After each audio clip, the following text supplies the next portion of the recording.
Yo, what's up mga gingging? Ayan, good morning another ulit. At yun nga, so ito may gagawa naman tayo ng reaction video tungkol dito sa bagong pinanganak na bata mga gingging, no? So ito, gawa na natin ng konting reaction video. So kasi tingnan natin mga gingging, yung bata binawian na ng buhay. So kung tingnan natin, wala ng buhay, no? Ayan, so ito mga gingging, hindi na natin ito patagalin at i-fix na natin ang kanyang video. Ayan. Ayan, may isang langgam, no, na dumating ngayon, no? Patay na ang bata, no? So makikita natin, ayan, titigan nyo mabuti kung anong ginawa ng ibon mga genggeng. Ayan, ang ginawa ng ibon, yan, no? Yan, no? Yan. Yan, ginising yan, no? Ayan, ang lupit. Yan, iba talaga mga gingging pag si Lord ang gumawa. Dahil siya yung makakaalam, siya yung pinakapangyarihan sa ating lahat. So iba. At iba talaga yung niya. Tumitindig yung balahibo ko dun. Siyempre mga gingging, no, kasi yung bata buhay na buhay, oh. Ayan, samantalang wala nang kahinga-hinga yun. Yun nga.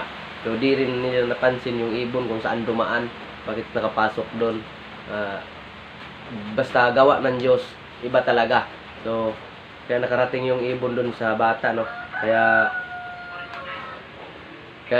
nangyari na ginawa niya ng buhay ang bata, ginising niya. So tinuktok niya yung dibdib. So titigan natin ulit mga gingging. Ayan. Lumabo sa bata, guys. Panoorin niyo ang gagawin ng ibon, guys. Yung bata, makikita mo naman na wala ng buhay, guys. Tingnan niyo po ang ayan. katawan.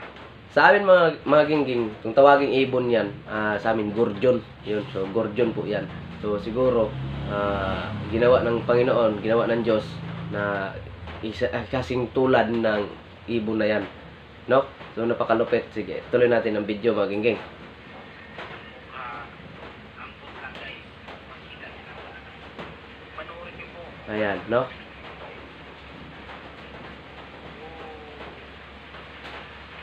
Yan.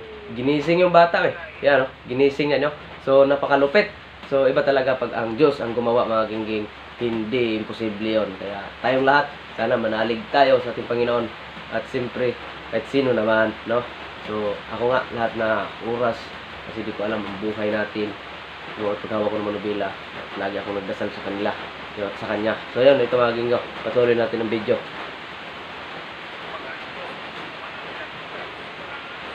Ayan, gumalaw na, no? Ang lupit talaga, no? Ayan, gulat na gulat yung ina, eh. Ayan, no? Yun, umalis na yung ibon. Ayan. Gulat sila, eh, na gumalaw yung bata at umiyak, no? Iba talaga. So, iba talaga mga gingging pag ang pinakapangyarihan sa ating lahat ang gumawa. So, kaya yung buhay, no? Ang tao. So, yun na, mga gingging, di ko lubos na akalain na ganyan, no? So, siyempre, kahit sino naman sa atin, sabihin natin kanya-kanya tayo relihiyon. So, siguro naman, isa lang din ang ating pinagsalampalatayaan, no? Nasa taas lang. So, siguro, magkakaiba man tayo ng pinagsimbahan, no?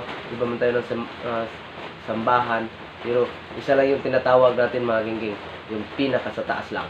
So, yun, maraming salamat sa inyo, no? At yun nga, maraming salamat sa ulitin ko. Shout out sa inyong lahat at I love you all. So, ako pala, si Umbak TV. Sa mga hindi pa nakakaalam mga gingging sa aking channel, shout out na natin, no?